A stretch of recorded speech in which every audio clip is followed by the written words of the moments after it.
Texas Longhorns football team got devastating news yesterday. Starting running back Cedric Baxter tore his PCL and his LCL and will be out for the 2024 season. Yikes.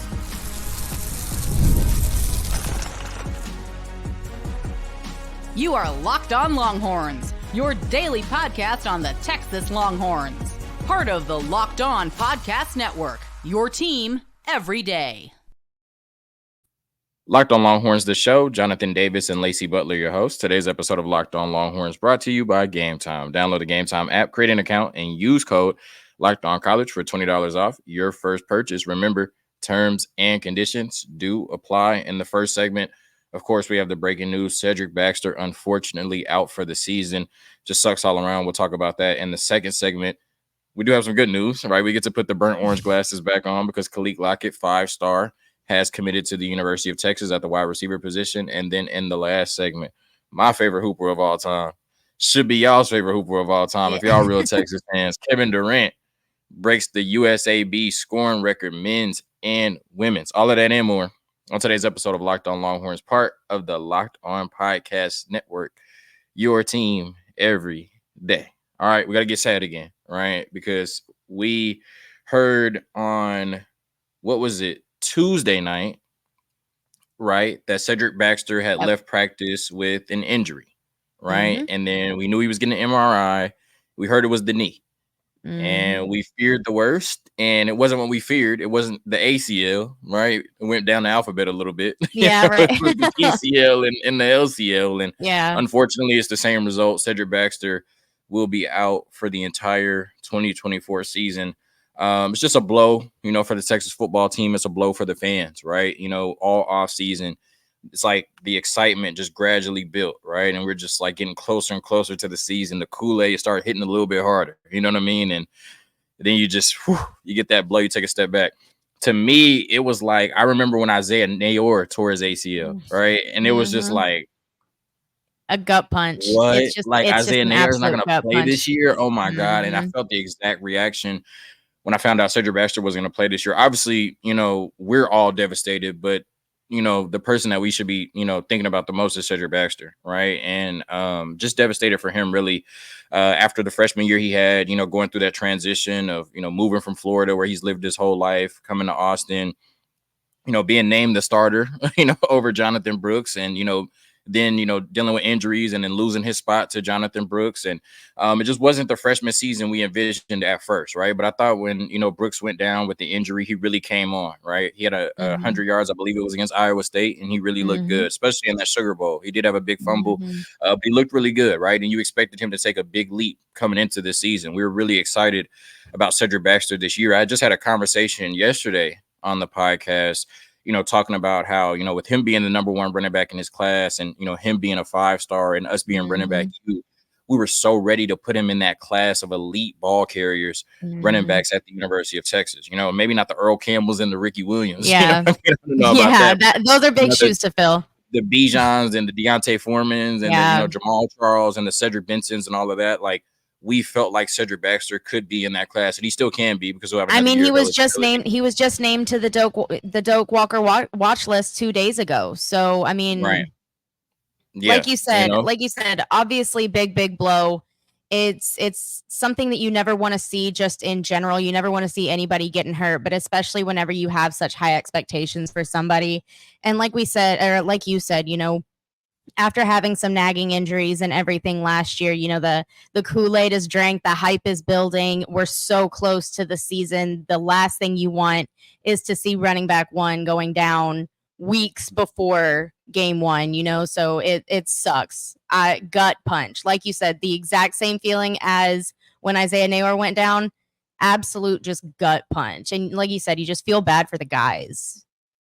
Yeah, for sure. And you look at it, like I said, you were expecting him to, have a huge season this year. And, of course he'll still have eligibility this year, but next year, but this is a year of football that he'll never get back. Right. And especially in college football where you only have 3 to 4 years at one school, you're just on such borrowed time. And, this is a year, first year in the SEC that he just won't get to play football, and we look at these timelines and it says, he'll be back in, 6 to 9 months. And we'll be like, oh, okay, well, he'll just be good. Right. But that's a Yeah. process, right? The 6 to 9 Mhm. months of recovery, the mental, just how he's feeling right now. I know it's taxing. So, The physical you know, therapy, how he yeah, deals just with all the everything. physical therapy You know of what I it. mean? Yep. Having to watch those Texas games and, not being able to go out there and help your team. So, Mhm.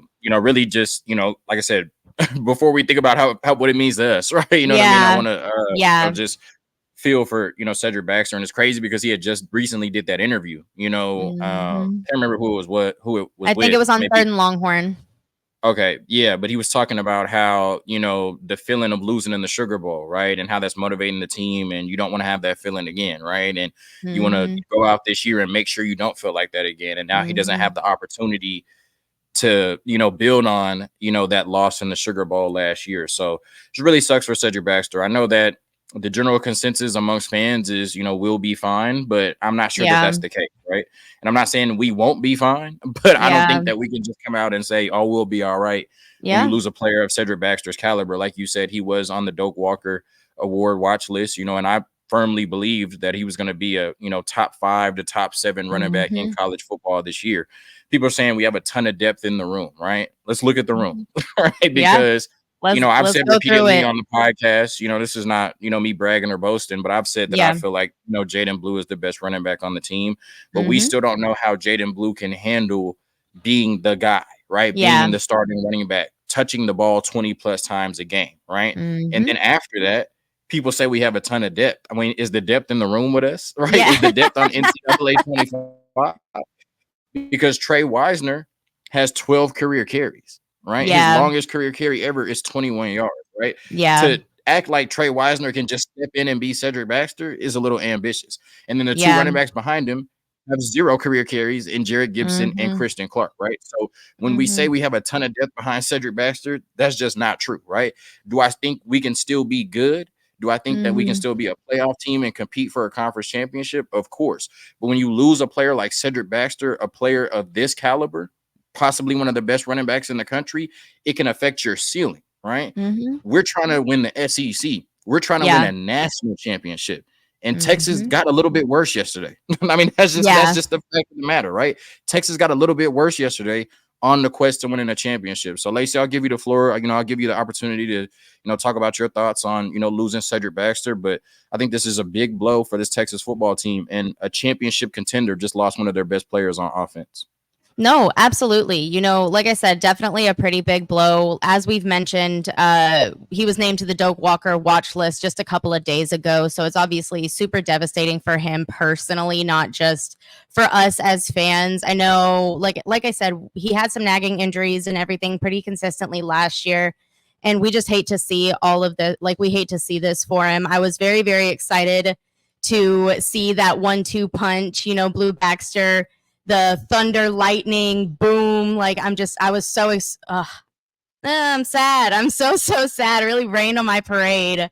But, and you kind of mentioned it a little bit with the depth and everything. I think whenever people talk about the depth, they talk about, or they're more so talking about the potential in the depth in the running back room, right?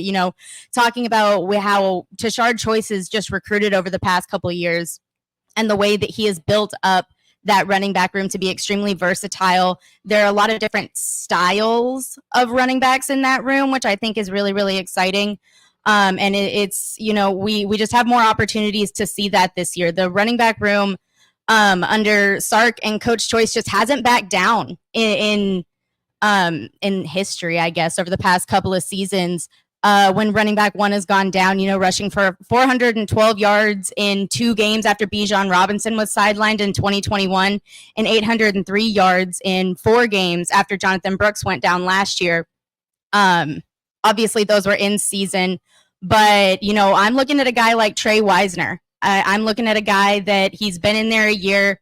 He's the most veteran guy in that room outside of CJ and Jaden Blue. So obviously we're looking for a little bit more experience in Steve Sarkisian's offense, a little bit more experience under his belt with more touches and everything than obviously Jarrett Gibson and Christian Clark. Like I said, it's just really excited to see what those guys are able to bring to the table. But like you said, just not a lot of experience to really justify being super, super, super excited about where we're at depth-wise in the running back room. Like I said, excited about the talent, excited about where that room could be, just very, very young and very inexperienced when it comes to in-game play. So it's not fun, not a fun position to be in, and just really, really sad to see it for a guy like CJ Baxter, who we had such high hopes for going into this season.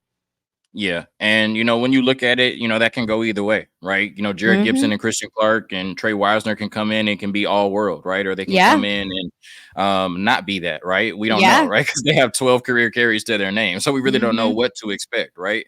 At least, even though Cedric Baxter didn't have the best season last year, he got better every game.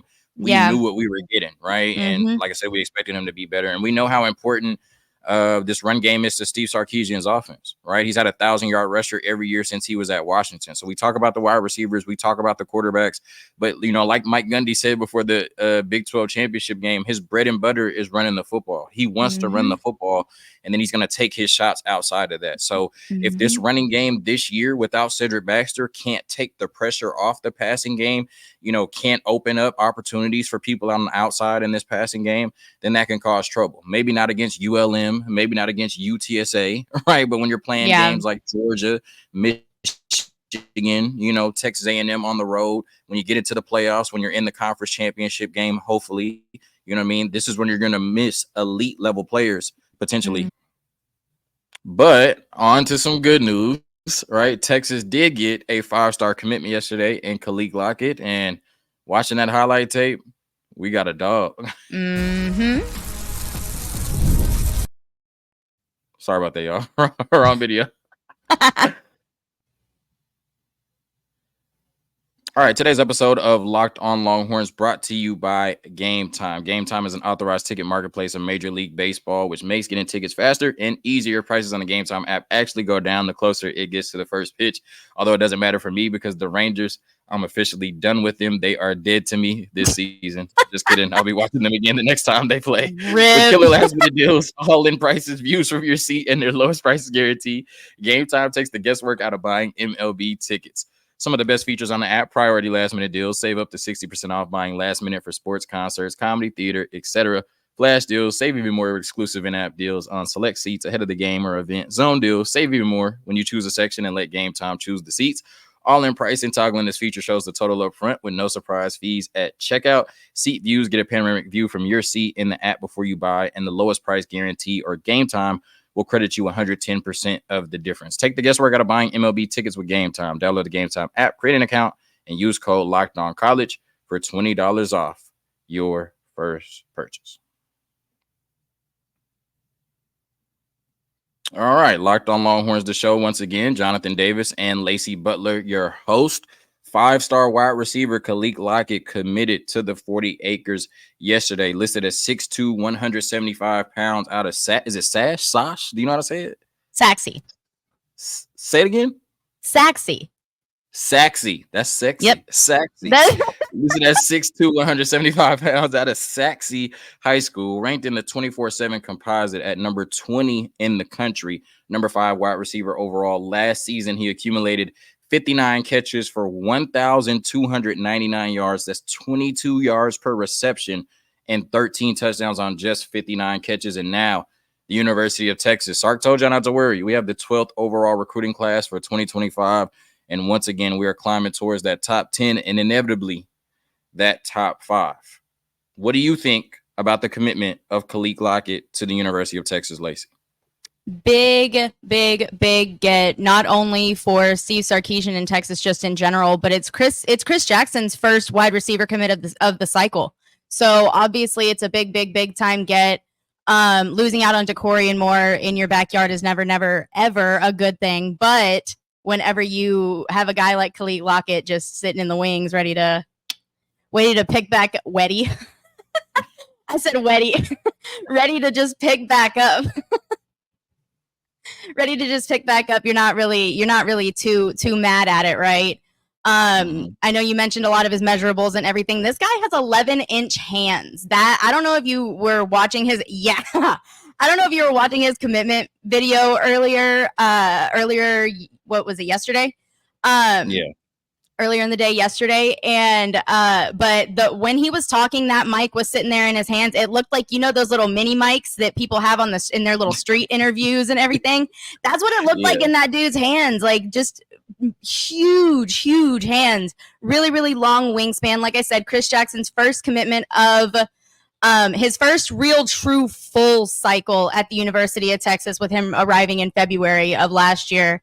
Lockett played varsity as a freshman out at Saxe High School. I don't know if you guys, some of you guys might recognize Saxe High School as home of Devin Duvernay.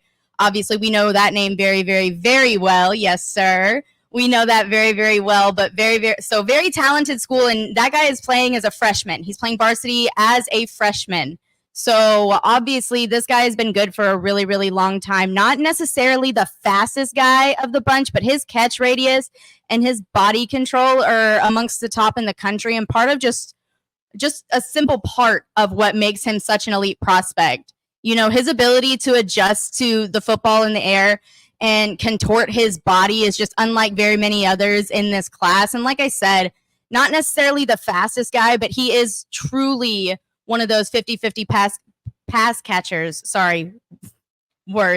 Pass catchers. But Texas and Chris Jackson did a very, very good job winning out in the long run versus teams like Alabama, LSU, A&M, really, really coming in hot towards the end of this recruitment. So much needed win out of our own backyard, but I'm just really, really excited to see how he's able to be incorporated into what Sark and company are already doing on the field with the wide receivers and everything like that. So I'm just so excited. Like I said, much needed. Texas fans can breathe for a second, right? Yeah, no, I certainly agree. Huge pickup, like you said, when you lose to Corian Moore, when there's all this talk about the recruiting class not being in the top 5, immediately, right? And what are we doing? And we're coming off of a conference championship win and a playoff appearance, and things are slow. And Sark worries about these things a lot less than we do, right? But fan is short for fanatic, so that's our job, and he does his job, and that's why Cedric Baxter is at the University of Texas. When he gave that quote about early in his commitment, because I haven't been, as intense in terms of following recruiting with this 2025 class, but I saw the quote where he said, "I'm going to the school that gives me the best chance to be drafted in the first round as a wide receiver." I was like, oh, he's going to the University of Texas, right? Of course, we had Xavier Worthy last year, and then you had those 4 Alabama wide receivers that went in the first round, but Steve Sarkisian was the one coaching them up, right? And so it's like Sark, is the meal ticket right now. If you want to go high in the draft as a wide receiver, you want to play for Sark. And, we've always talked about how you don't worry about wide receivers in terms of recruitment while Sark is here. You don't worry about quarterbacks in terms of recruitment while Sark is here. The best players in terms of pass catchers and pass throwers, right, want to play in this offense. They want to be a part of this offense. The Arch Manning, Quinn Ewers, right? The Khalid Lockett's, and hopefully DeCorian Moore, even though I know he shut down his recruitment, right? But they want to play Ryan Wingo. Ryan Wingo. The Ryan Wingos. Exactly. They want to play in this offense. So, it's good to see Khalid Lockett come on board, and he should be the next great, or one of the next great wide receivers at the University of Texas. When I watched this tape, when I turned on, the highlight tape, first of all, no disrespect to, the Saxe football players or, the quarterback. I don't know if he's still the quarterback or not. But like the first 2 minutes of the highlight tape, like they were all tough catches. I'm like, damn, is any ball gonna get dropped in the bucket? You know what I'm saying? Like every catch he had to jump up and get it. It was behind him, you know what I mean? Whatever, but he was still making the catch, right? And I'm just like, damn, can he get an easy one? Right. His catch radius is insane. Yeah, but I'm like, that's probably why he's the number 20 recruited to catcher, because you don't have to throw him a perfect ball. He's still gonna come toss it up to him and he's gonna come down with it. Exactly. So just insane concentration, ability to make tough catches, just out there mossing people left and right. If you haven't typed in Khalid Lockett highlights on YouTube, please go do that. I love the nuance in his routes, right? A lot of times, especially at that age, it's just easy to get open, right? You're probably way more athletic than everybody you're playing against. You're playing against podcasters like me, accountants, you know what I mean? Whatever. Future. You know what I'm saying? Yeah, he's not going against any 5-star corners, right? If he is, he's probably not going against a bunch of them. So not very many, But you watch the highlight tape, and he does a good job of really getting open, right? Like really breaking down at the top of routes, accelerating, decelerating, really fluid in and out of his movements, right? And so he does a really good job of running his routes, right, and getting open, knows where to get to on the field, and then, position himself to make the catch. And then, like any receiver, Steve Sarkisian goes after. He's a really good deep threat. His longest catch last year went for 94 yards, right? So that's essentially the entirety of the field, right? And that's why he averaged 22 yards per reception. So somebody that just looks like a complete receiver, that'll be coming to the 40 acres. You talked about it. Maybe not, the fastest, not an Xavier Worthy type burner, but certainly enough speed to get the job done. But yeah, you just put the ball anywhere in his catch radius and he's coming down with it, right? And so a really good wide receiver, that Arch Manning and, Trey Owens and KJ Lacey and Diabell or whoever, right? Maybe not Diabell, but whoever will get to throw to at the 40 acres. I don't know. Will he be there long enough? Well, I don't know. The way we're stacking the wide receiver room, he may come in 2025, but he may not play until 2020. I don't know. Whoever, there's going to be a really good quarterback at the 40 acres throwing on the ball. And obviously, Steve Sarkisian is just a wizard pulling the string. So, Khalid Lockett, like you said, we needed to win.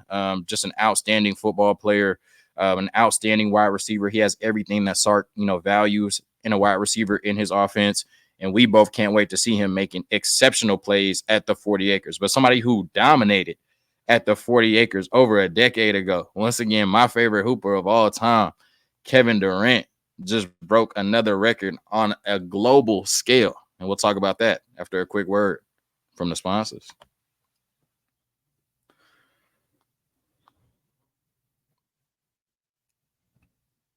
So I remember as a youth, was I a youth? What? Yeah. I was 13. I was born in 1993. I was 13. That's a youth. That's an adolescent. That's a youth, something like that. But I just remember watching Texas basketball, right? And Rick Barnes and, those days. And obviously you had the Final Four run of, TJ Ford. You had players like PJ Tucker, all of that, Royal Ivy, shout out to him, doing this thing in the Olympics. Just really good players, right? But then you had this player come along named Kevin Durant, right? And you also had, DJ Augustine, and you had AJ Abrams on the team. But clearly Kevin Durant was different, right? You had this super skinny kid, right, who was like 6'10", skinny as hell, lanky as hell, who could just flat out score the basketball, right? And in his one season at the University of Texas, I think he averaged 25 and 11 and won Player of the Year. And it's just like, whoa, like especially at that time, it's like this 6'10" dude is shooting threes, handling the ball, crossing people over, driving to the rim, dunking on people, like. I had never seen nothing like that before. I'm like, this is a real life unicorn. I imagine it's like how people felt when they saw Wemby for the first time. Like, what is this alien? You know what I'm saying? Like, literally Kevin Durant. Like, and I remember just watching those games and, especially watching those games against Texas A&M and AC Law, I was just like, man, like what a, blessing to have this player in burnt orange and white, at the University of Texas. And then obviously in true Texas men's basketball fashion, we didn't even make the Sweet 16 that year with Kevin Durant, right? We didn't even get out of the second round. We lost to OJ Mayo, USC, right?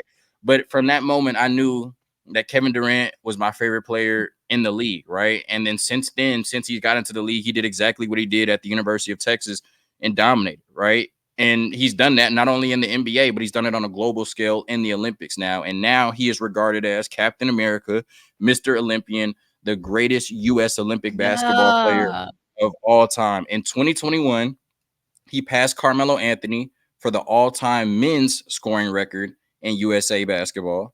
In this run, he's become the all-time leading scorer, men and women's, passing Lisa Leslie in the last game. And the next game, he'll become the first USA basketball player, men or women, to eclipse 500 career points in the Olympics. He is now the leading rebounder for the men's team. He can't catch Lisa Leslie on the rebounds on the women's side. Right? You know what I'm saying? He's a scorer, but he's the leading rebounder all time for the men's, and he's looking to become the first men's player ever to win 4 Olympic gold medals. And when you look at it, KD's Texas and professional resume stacks up with anybody's who has ever come through the 40 acres. Rookie of the Year, 4-time scoring champ, 15-time All-Star, 11-time All-NBA, 6-time first-team All-NBA, MVP of the league, 2-time champion, 2-time Finals MVP. So congrats to the Slim Reaper. Congrats to Durantula. Congrats to the Easy Money Sniper. He's got the best nicknames in the game. And he's got the best name in the game, right? And when we talk about Kevin Durant, when we talk about University of Texas athletes, I'm saying it now. You cannot tell me there are 4 athletes to ever come through the University of Texas that at Texas and professionally have accomplished what Kevin Durant has. Like I said, Mr. Olympian, Captain America, the Durantula, easy money sniper, the Slim Reaper. Just congrats again. Like I said, one of the greatest athletes to come through the University of Texas. And guess what? His story is still being written, right? He's still in the NBA, still adding to those totals. So, like I said, just as a 13-year-old watching him at the University of Texas to a 30-year-old, chanting USA, USA, watching him in the Olympics, watching him become the first, men or women's player ever to score 500 points. And, in about a week, watching him become the first men's player to ever win 4 Olympic gold medals for the USA basketball team. Just special. And, like we said, what starts here, what starts behind us, changes the world. All right. Thank you for tuning in to another episode of Locked On Longhorns, part of the Locked On Podcast Network, your team every day. Hug 'em. Hug 'em. Peace.